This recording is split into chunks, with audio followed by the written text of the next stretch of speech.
things happening to me. This I have counted thus for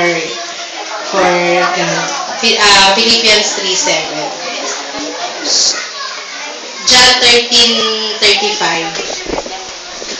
By this all will know that you are my disciples if you have love for one another. First Peter 5:7. Casting all your care upon him for he cares for you. Romans 3:10. Love is the fulfillment of the law. Philip James 4:10. Humble yourself before the Lord and he will lead you. John 1:1-2. In the beginning was the Word, and the Word was with God, and the Word was God. He was with God in the beginning. Romans 6:23. For the wages of sin is death, and the gift of God is eternal life through Christ Jesus.